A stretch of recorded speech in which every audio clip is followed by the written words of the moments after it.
when there's a long A in the end of the word, it means feminine. Just you can see here also it said Krishna. So it's not Krishna with playing the flute, but it's Krishna with long A. It means the female, which is named Krishna. In the same way, also Srimati Radharani is called Krishna. And then you also have some other female words. They end in long E, like Kaveri. So it's no male words, which is like this. At least not very common. So that way, they're all servants of Krishna. And they're also coming down to the material world to give their mercy.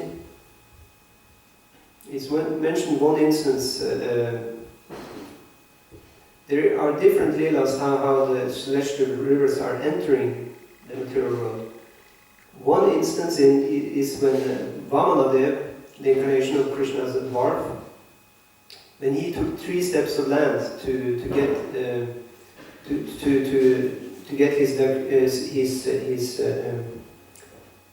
Bali Maharaj. At one point he was approached by Vamanadev, the incarnation of the Lord, as a dwarf brahmachari, and Vamanadev asked that he just wanted 3 steps of land, and that was granted by Bali Maharaj. And then with his first step, Vamanadev was covering,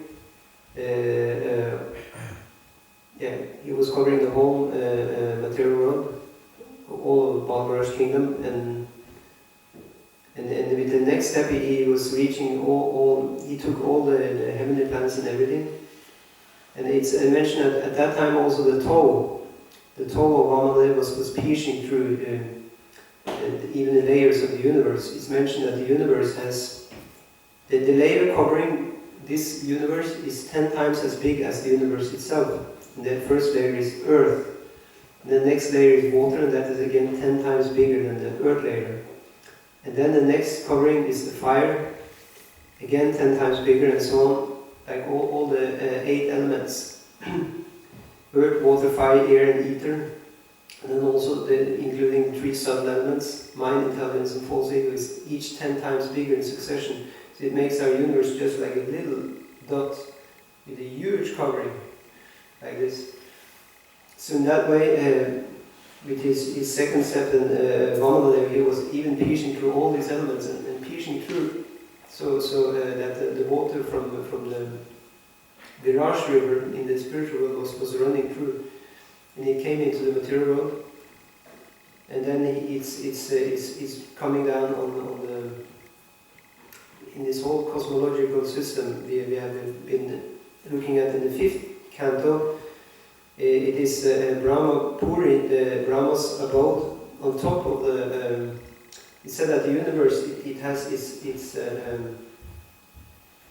you can say the center in the universe is this Mount Meru, isn't it? Mount Sumeru, yeah. It's going up like this, and then on top of there is all the cities of the demigods, and Brahma Puri is the main one. And then this celestial river is just running down and enter like that, and then it splits in 4 parts like this, running to different places in the universe. And then also after some time it's also coming down to this Earth planet, and it's entering in the Himalayas in one place called the Gumuk, and it's also some place. Gumuk, at least Gumuk. It's actually said that all the celestial Ganges and Yamuna is also somewhere there. I don't know the whole thing, but somehow it's coming through there, through this mountain. It's coming out. That's why also many pilgrims they go to Gumuk, because that's like the source of the celestial river coming to the Earth planet. So that's one explanation how the Ganges was entering Earth. There is also other stories. So like this, Ganges has come to the Earth planet just to give mercy to us fallen conditioned souls. Just by us taking bath in Ganges, it's explained we are relieved from all the pap, all the sins, sinful reactions. Of course, the problem is being conditioned souls. The tendency to sin is not eradicated. So again, coming out, one may again do sins. That's why it's mentioned by the pure devotees that this is not really the process to get free of sins, to just take bath in the holy rivers in the tirthas. We need some stronger, we need a stronger process than this. So this is mentioned then in the Brahma Vaivarta Purana, that Mother Ganges is talking to Krishna in one instance. And she's asking, and now the Kali Yuga is coming. And then all these simple people that will come and bathe in my rivers. And they will just, I will be just so contaminated by all these simple actions of the people. So how can I keep my purity? But then Krishna is assuring the celestial river. Krishna is assuring that in the Kali Yuga, and then it's also mentioned in this Pratama, in the beginning of the Kali Yuga, in the first part of this Kali Yuga, there will be a very auspicious 10,000 year period where the devotees of Krishna, they will be very prominent on the earth planet. They will have a tigak on their forehead, they will always chant holy name, and they will also be engaged in honoring prasadam, is mentioned. So by this, they will also come to the Ganges and take bath there. And by them coming to Ganges and taking bath, then they are purifying the Ganges again from all the sins left there by the sinful people. So in that way, Ganges, she will keep her purity. It's mentioned that this 10,000 year period, it will be 5,000 years after Kali Yuga has started. So it's very nicely corroborated with that Chaitanya Mahaprabhu, he appeared something like 5,000 years after the beginning of Kali Yuga. Yeah. When was that written down? When was that predicted? In what? It's in the Brahma Vaivarta Purana. It's mentioned there. And it's how old is that? All the Puranas are very old.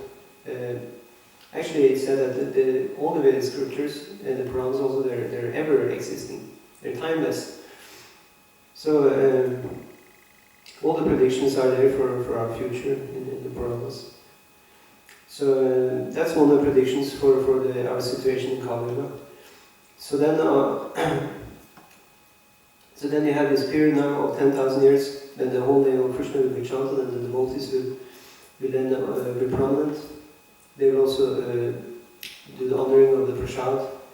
And by this they will be very pure, and they will also come to the Ganges and the Yamuna and so on, and purify the waters from all the sins left by the very sinful people in Kali Yuga. So in that way, we're not taking this as a very important process for us to take bath in the holy rivers, but it's one of the many things we do.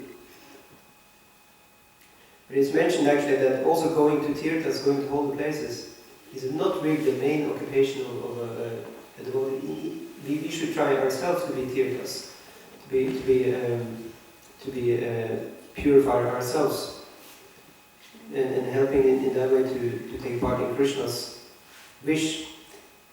Krishna has a verse also in the Srimad Bhagavatam where he says this. He says, it's a talk Krishna has with the Brahmana. The Brahmana who comes to Krishna with a letter from Rukmini. At one point Rukmini, she wants to marry Krishna, so she sends one of her Brahmana priests to deliver this letter to Krishna. So Krishna is receiving the letter, and he's also showing the etiquette how to receive the Brahmana.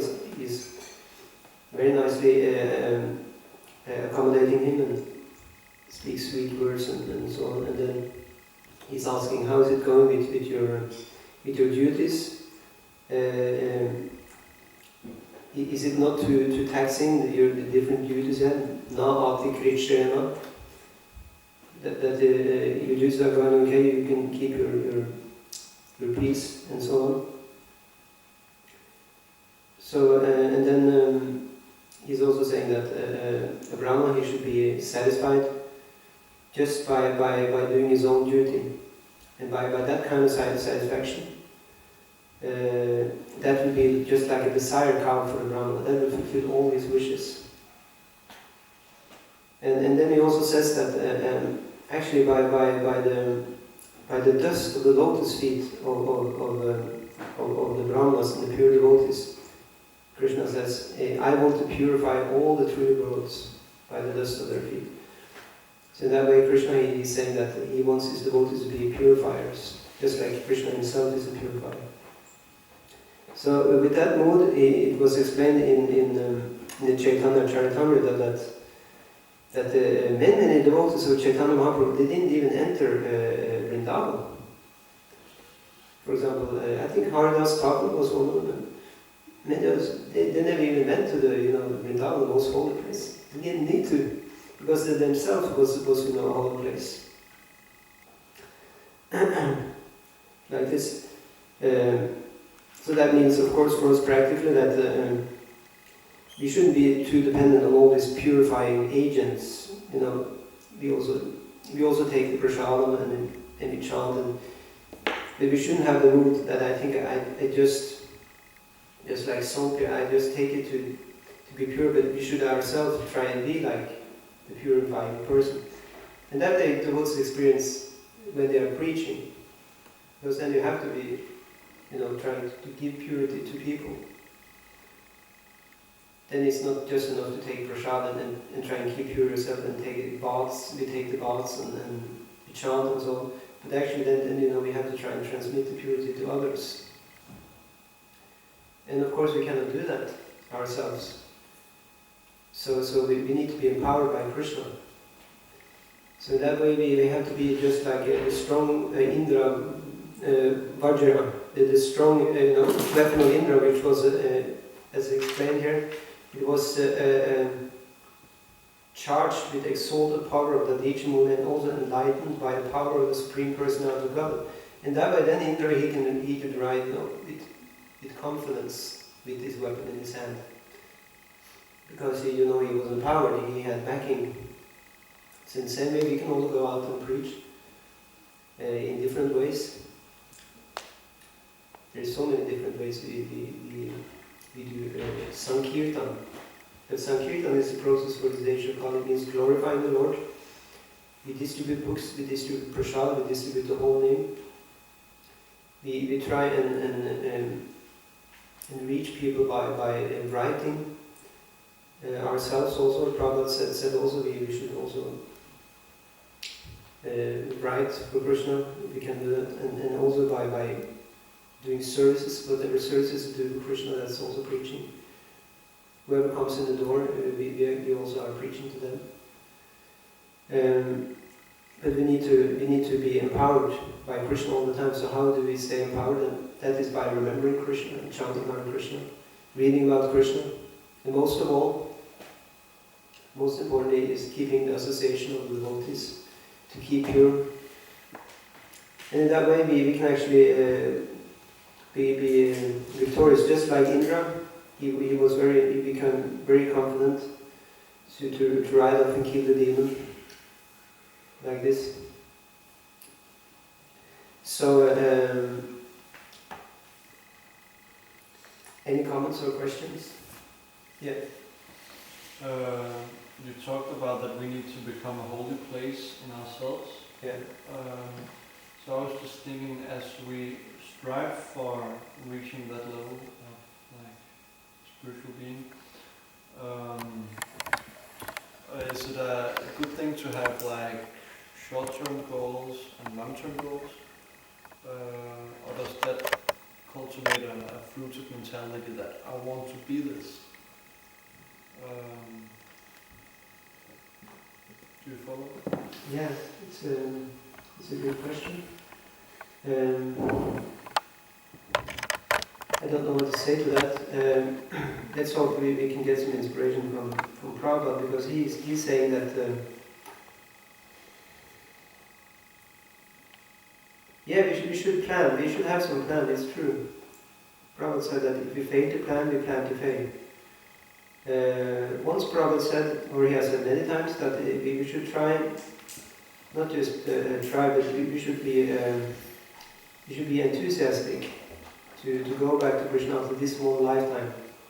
So that way the goal is to become pure devotee in one life.